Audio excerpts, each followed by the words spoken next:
Classes.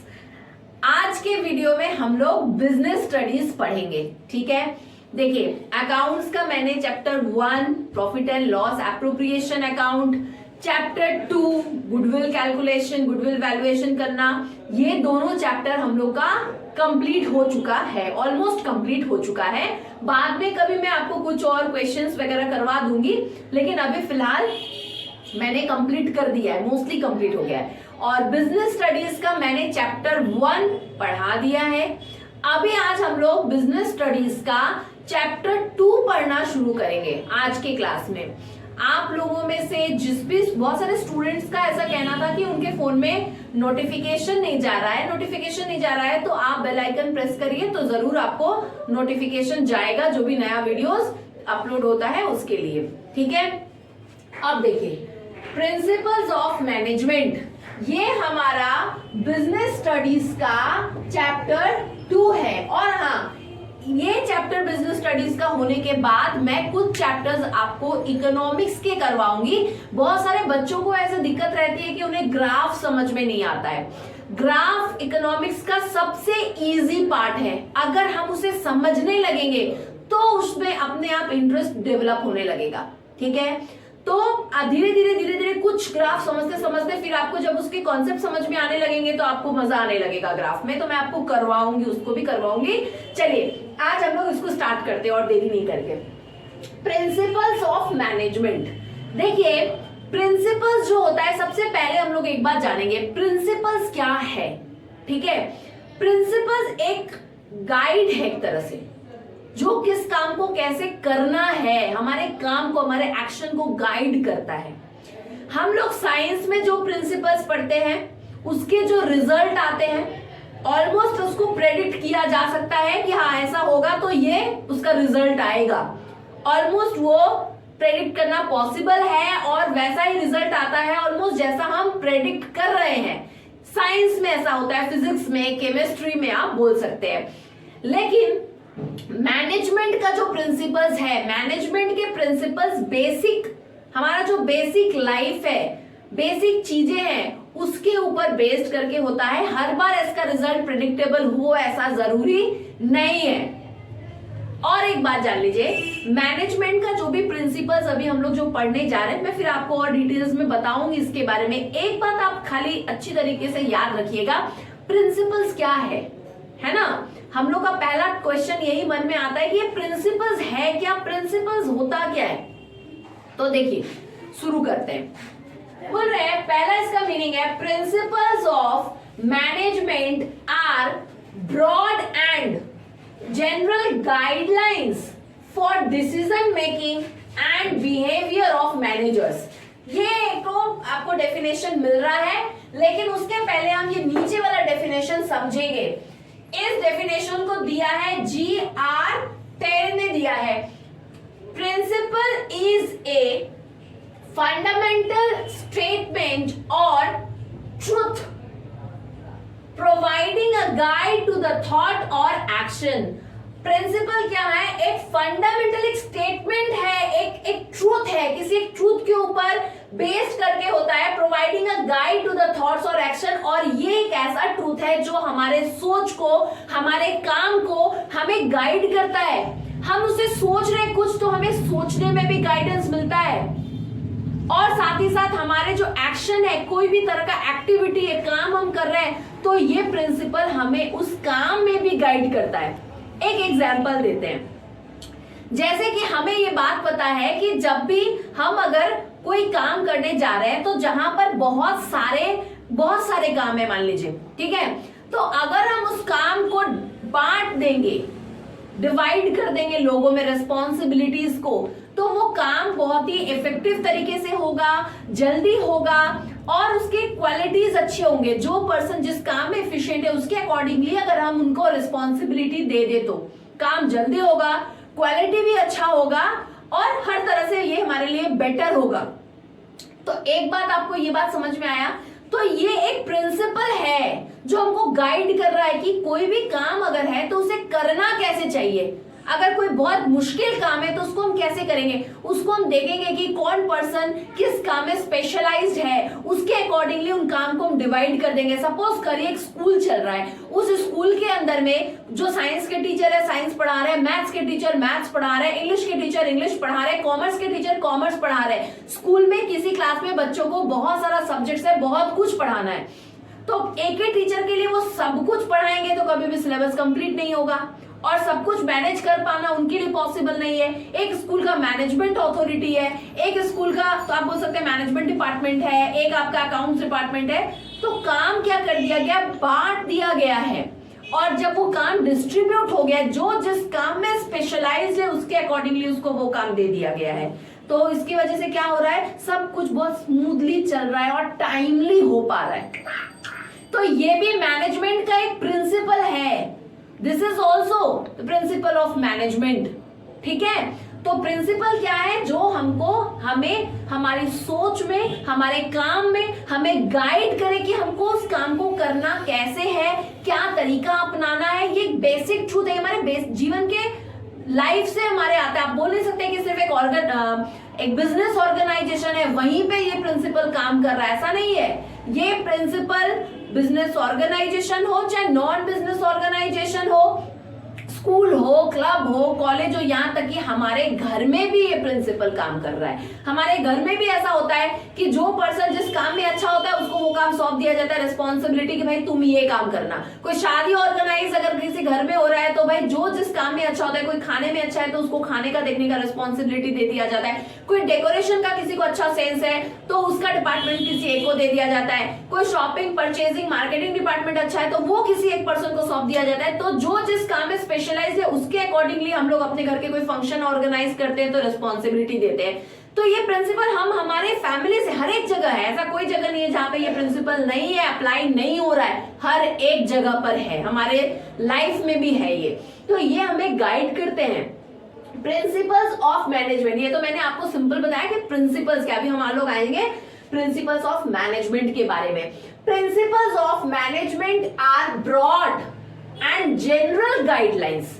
It is a broad and general guidelines. मैंने अभी आपको बताया ये हमें जनरल एक तरह का गाइडलाइंस है फॉर डिसीजन मेकिंग। जब भी हमको कोई डिसीजन करना है, बिजनेस ऑर्गेनाइजेशन हम एक चला रहे हैं, हमको मैनेजमेंट का रिस्पॉन्सिबिलिटी दिया गया है, तो हम हर एक टाइम पर हमको बहुत तरह का डिसीजन लेना पड़ सकता है। तो जब भी हमको डिसीजन मेकिंग करना है या फिर हमको कोई इंपॉर्टेंट काम करना है तो उस समय पर ये प्रिंसिपल्स क्या करते हैं, मैनेजर्स को गाइड करते हैं उनके उस काम में किसी भी तरह का डिसीजन लेने में।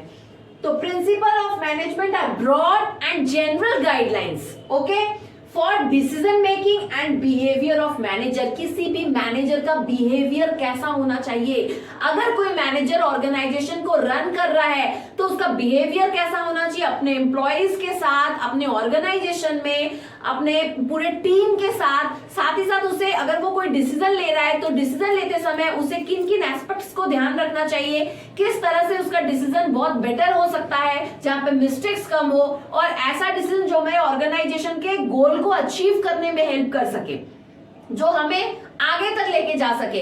तो ये प्रिंसिपल्स ऑफ मैनेजमेंट है जो हमारे मैनेजमेंट के बिहेवियर को और साथ ही साथ उसके डिसीजन मेकिंग में जो उसे हेल्प करता है, उसे गाइड करता है, that is principles of management. मेरे ख्याल से आपको ये कॉन्सेप्ट समझ में जरूर आया होगा। देखते हैं सिग्निफिकेंस। अब इसका सिग्निफिकेंस क्या है हम लोग ये पढ़ने के लिए जा रहे हैं। तो देखिए पहला इसका सिग्निफिकेंस है provide useful insight to managers. Provide useful, principle number 1, एक इसका सिग्निफिकेंस पढ़ रहे हैं, नंबर 1, 2, 3, 4, 5, ऐसे मैंने 5 सिग्निफिकेंस यहाँ पे मेंशन किया हुआ है। ये पहला है। पहला क्या है, provide useful insight to managers.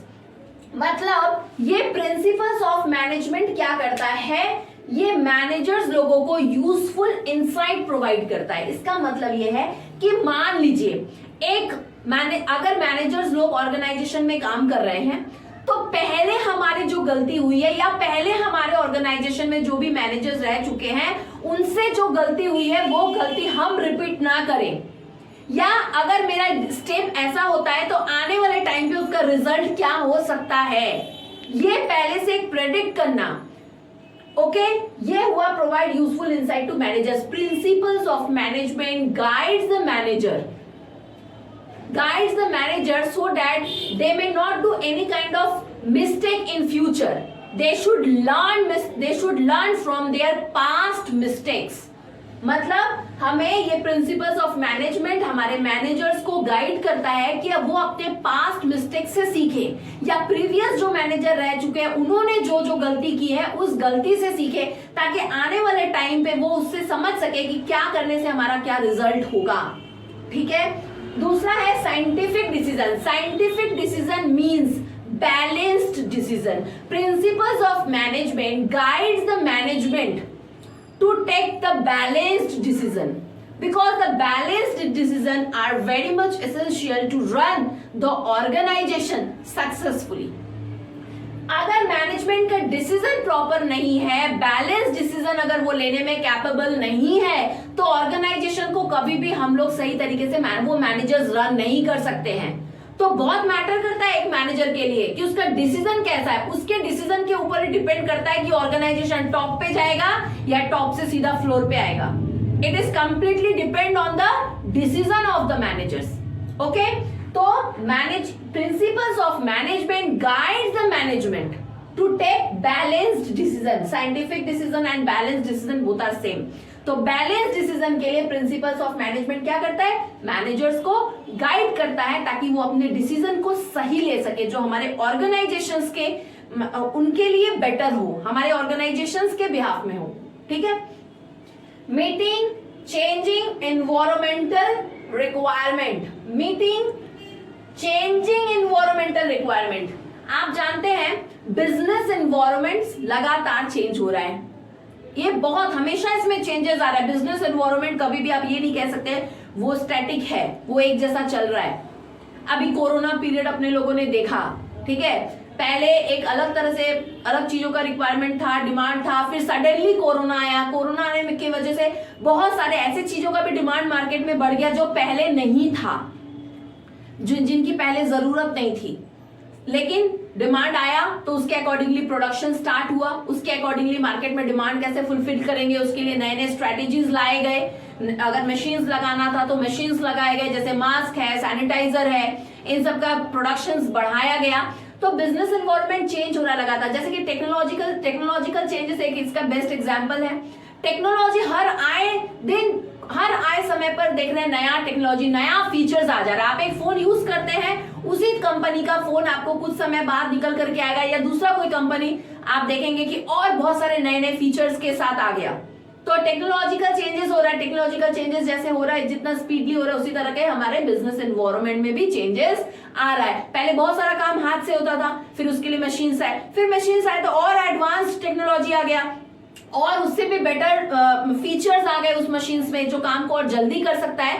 तो ऐसे बिजनेस एनवायरनमेंट में चेंजेस आ रहे हैं, आपके साथ बहुत सारे कॉम्पिटिटर्स भी आ रहे हैं। तो ये प्रिंसिपल्स ऑफ मैनेजमेंट क्या करता है, मैनेजर्स को प्रिपेयर करता है मीटिंग चेंजिंग एनवायरनमेंट रिक्वायरमेंट की। एनवायरनमेंट में जैसा रिक्वायरमेंट है, बिजनेस एनवायरनमेंट में जैसा रिक्वायरमेंट है, उस रिक्वायरमेंट के अकॉर्डिंगली मैनेजर्स प्रिपेयर हो सके।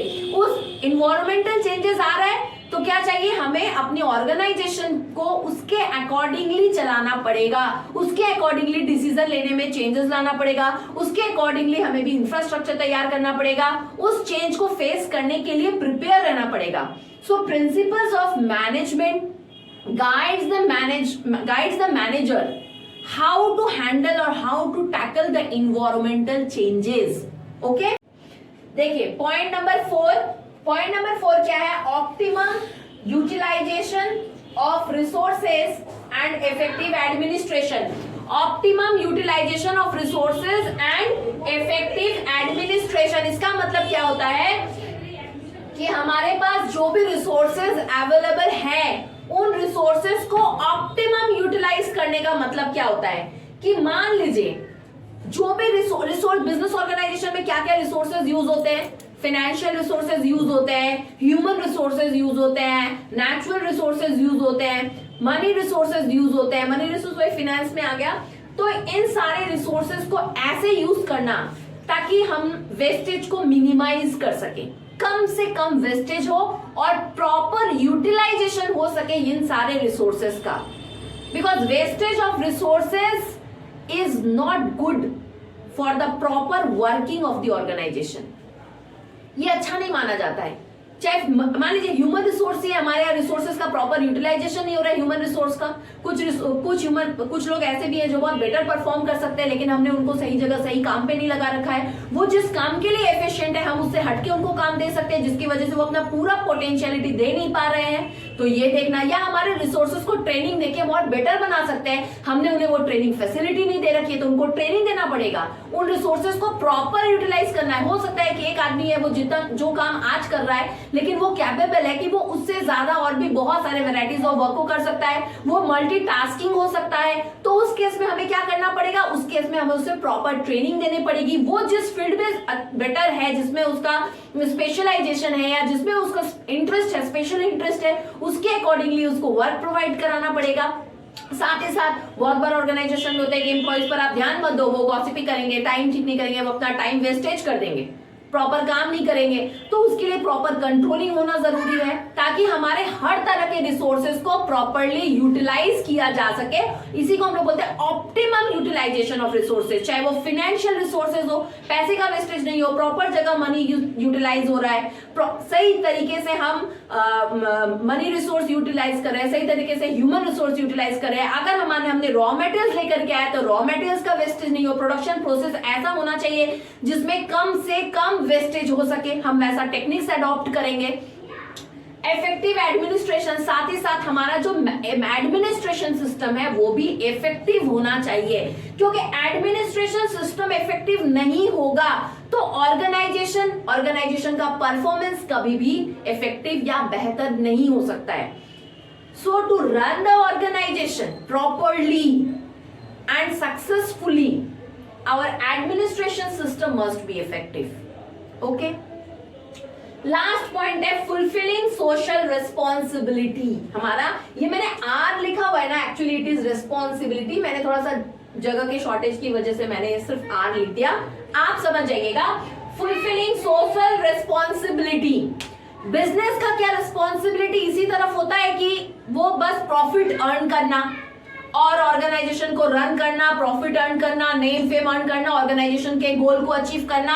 सिर्फ इतना ही नहीं है, बिजनेस चल रहा है सोसाइटी की वजह से, क्योंकि बिजनेस को जो लेबर फोर्स चाहिए, जो एम्प्लॉयज चाहिए, वो ये सोसाइटी से मिल रहा है। बिजनेस सोसाइटी के जो भी नेचुरल रिसोर्सेज है वो इस पूरे सोसाइटी का है, पर्टिकुलर हमारा, आपका या किसी ऑर्गेनाइजेशन का नहीं है। तो अगर वो उस रिसोर्सेज को यूज कर रहे हैं तो वो सोसाइटी के रिसोर्सेज को यूज कर रहे हैं, तो हम सिर्फ लेंगे नहीं, देना भी हमारे रिस्पॉन्सिबिलिटी में आता है। ठीक है, साथ ही साथ हम गवर्नमेंट के बहुत सारे बेनिफिट्स यूज कर रहे हैं, हम रोड यूज कर रहे हैं, ठीक है, हम बहुत तरह का बेनिफिट्स गवर्नमेंट का भी उठा रहे हैं, तो हमारा सोसाइटी के तरफ भी रिस्पॉन्सिबिलिटी है। साथ ही साथ और कोई भी ऑर्गेनाइजेशन है वो चल रहा है किसकी वजह से, कस्टमर्स की वजह से, कस्टमर्स की वजह से चल रहा है, तो कस्टमर्स के ऊपर ही ऑर्गेनाइजेशन टिका हुआ है। तो कस्टमर्स को बेटर सर्विस प्रोवाइड करना, to provide the better service at better price, at good quality product देना, सही दाम पे सामान बेचना, ठीक है। हाँ, तो ये भी एक सोशल रिस्पॉन्सिबिलिटी के अंदर में आता है। ठीक है, टाइमली टैक्स पे करना, क्योंकि ऑर्गेनाइजेशंस के टैक्स जब गवर्नमेंट के पास कलेक्ट होते हैं तो गवर्नमेंट उस टैक्स से ही सोसाइटी के बेनिफिट के लिए, सोशल वेलफेयर के लिए बहुत सारे काम करते हैं। गवर्नमेंट स्कूल्स बना देना, ब्रिज, रोड्स, ये सब कुछ कहां से आता है, पब्लिक के पैसों से आता है। तो गवर्नमेंट, तो बिजनेस ऑर्गेनाइजेशन का ये भी एक रिस्पॉन्सिबिलिटी है कि वो अपने टैक्स को टाइमली और प्रॉपरली पे करे, ये भी उसके सोशल रिस्पॉन्सिबिलिटी का ही पार्ट है। साथ ही साथ सोसाइटी के डेवलपमेंट के लिए बहुत सारे काम कर सकते हैं। ठीक है, जहां पर ऑर्गेनाइजेशन से उस एरिया के रोड डेवलपमेंट कर सकते हैं, कुछ हम मान लीजिए वाटर फैसिलिटीज बोल सकते हैं, कुछ साफ सफाई का काम करवा सकते हैं, कोई ट्रस्ट का या कोई फ्री स्कूल्स खोल सकते हैं, ठीक है, या जो स्टाफ को हम हमारे यहाँ काम पे रख रहे हैं उनको हम एक तरह का सिक्योरिटी, उनका इंश्योरेंस वगैरह करवा सकते हैं, हमारे जो कस्टमर्स हैं उनको हम गुड क्वालिटी प्रोडक्ट देंगे, सही दाम पे सेल करेंगे, तो ये सारे काम हम लोग कर सकते हैं। these all the works comes under the social responsibility, ठीक है। तो ये हमारा 5 पॉइंट था। पहला फिर से एक बार रिविजन करवा देती हूँ, provide useful insight to managers, scientific decision, meeting changing environmental requirement, optimum utilization of resources and effective administration, fulfilling social responsibility। ये रहा हमारा आज का पार्ट। नेक्स्ट क्लास में हम लोग प्रिंसिपल्स पढ़ेंगे, फेयर्स प्रिंसिपल्स। बस आज का क्लास इतना ही। आपको कैसा लगा जरूर कमेंट करिएगा। Bye bye.